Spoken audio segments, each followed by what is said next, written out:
Islamic Finance TV, the only TV channel of the fastest growing Islamic economy in the world and the prime mover of Islamic finance news. Follow us on our social media handles and watch our reports and educational program at www.islamicfinancetv.com. For advertisement, please contact us at islamicfinancetv@gmail.com.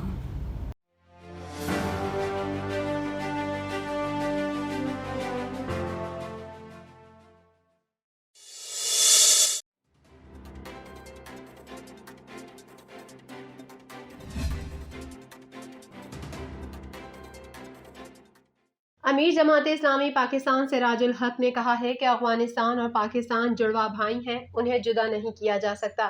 ہماری تہذیب، ثقافت اور دین مشترک ہیں۔ افغان مہاجرین کے انخلا کے فیصلے میں جلد بازی سے گریز کیا جائے۔ ان خیالات کا اظہار انہوں نے المرکز الاسلامی پشاور میں جماعت اسلامی کی کمیٹی برائے افغان امور کے اجلاس سے خطاب کرتے ہوئے کیا۔ اجلاس میں پاک افغان حکومتوں کے درمیان تناؤ اور افغانوں کو پاکستان سے نکالنے کے اعلان کے بعد کی صورتحال کا جائزہ لیا گیا۔ سراج الحق نے کہا کہ دونوں ممالک انخلا کے حوالے سے مل کر جامع منصوبہ بنائیں۔ عجلت میں کیے گئے فیصلوں اور اقدامات سے طرفین میں دنیا اور مسائل جنم لیں گے۔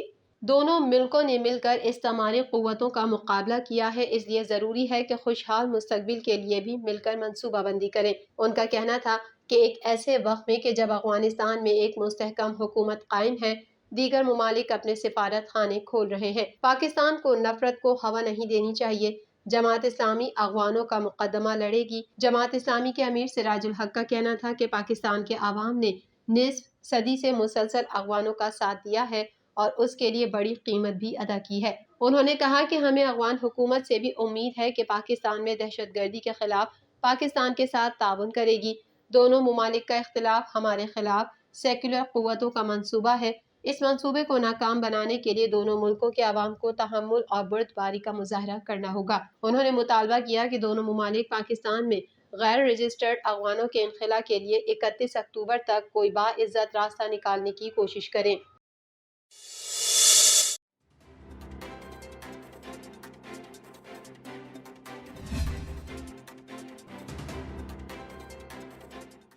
الیکشن کمیشن نے عام انتخابات کی تیاریوں کے سلسلے میں سندھ اور بلوچستان کا دورہ کرنے کا فیصلہ کر لیا۔ ذرائع کے مطابق چیف الیکشن کمشنر اور ممبران سندھ اور بلوچستان کا رواں ماہ دورہ کریں گے۔ دورے کے دوران الیکشن کمیشن انتخابی تیاریوں کا جائزہ لے گا۔ الیکشن کمیشن کی دوروں کے دوران نگراں صوبائی وزرائے اعلیٰ اور دیگر حکام سے بھی ملاقاتیں ہوں گی۔ ذرائع نے مزید بتایا کہ دوروں کے دوران الیکشن کمیشن کو دونوں صوبوں میں انتخابی تیاریوں پر تفصیلی بریفنگ دی جائے گی۔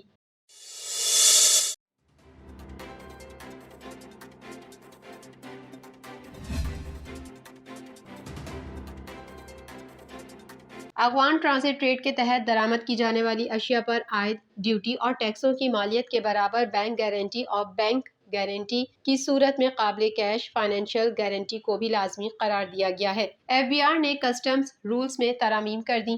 افغان درآمدی کنسائنمنٹس کی 25% اسکیننگ اور 10% کی رسک مینجمنٹ سسٹم کے ذریعے ایگزامینیشن ہوگی۔ اس حوالے سے 2 نوٹیفیکیشن جاری کر دیے گئے۔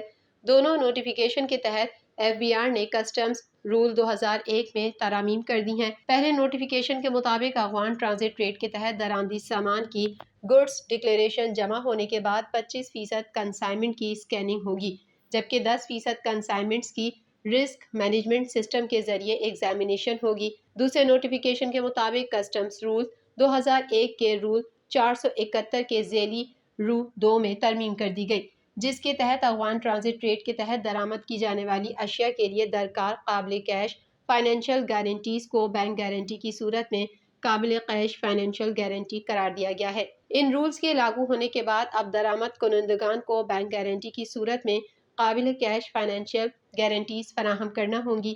اسی طرح رول 473 کے ذیلی رول 2 میں ترمیم کر دی گئی۔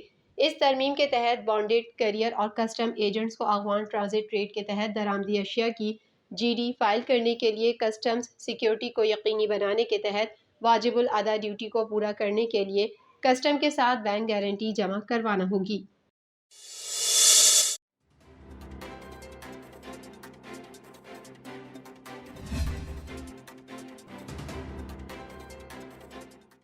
جماعت اسلامی نے بجلی قیمتوں میں اضافے کے خلاف کل گورنر ہاؤس سندھ پر دھرنا دینے کا اعلان کر دیا۔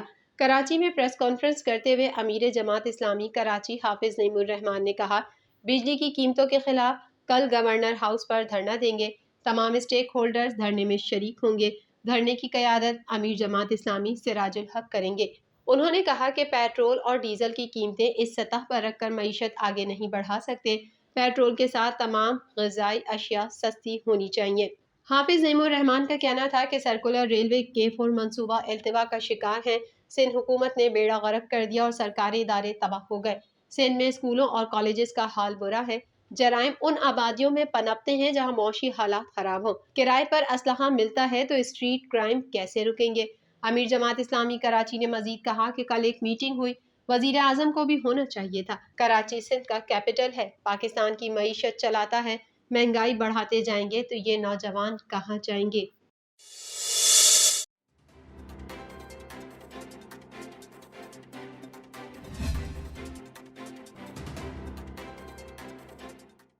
پاک بحریہ کے نئے امیر البحر ایڈمرل نوید اشرف نے بحیثیت 23ویں سربراہ کمان سنبھال لی۔ پاک بحریہ کی تبدیلی کمان کی پروقار تقریب PNS ظفر اسلام آباد میں منعقد ہوئی۔ ایڈمرل نوید اشرف ہلال امتیاز تمغہ بصالت نے پاکستان بحریہ کے 23ویں سربراہ کی حیثیت سے کمان سنبھال لی۔ امیر البحر ایڈمرل محمد امجد خان نیازی نیوی میں 40 سالہ گراں قدر خدمات کے بعد آج سبکدوش ہو گئے۔ امجد خان نیازی کی آمد کا اعلان بگل بجا کر کیا گیا اور سلامی پیش کی گئی۔ نئے سربراہ ایڈمرل نوید اشرف نے امجد خان نیازی کا خیر مقدم کیا۔ محمد امجد خان نیازی نے اعزازی گارڈ کا معائنہ بھی کیا۔ اس موقع پر امیر البحر ایڈمرل محمد امجد خان نیازی نے تقریب سے خطاب کرتے ہوئے اپنے 3 سال میں نیوی کو مزید مضبوط بنانے کی کاوشوں سے آگاہ کیا۔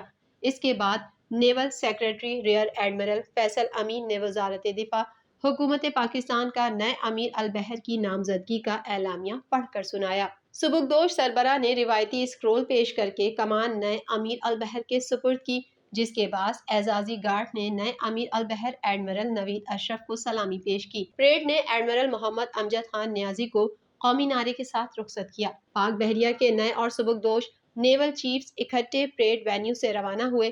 سینئر فلیگ افسران نے سبکدوش نیول چیف کی کار کو روایتی انداز میں رسے کی مدد سے کھینچ کر الوداع کیا۔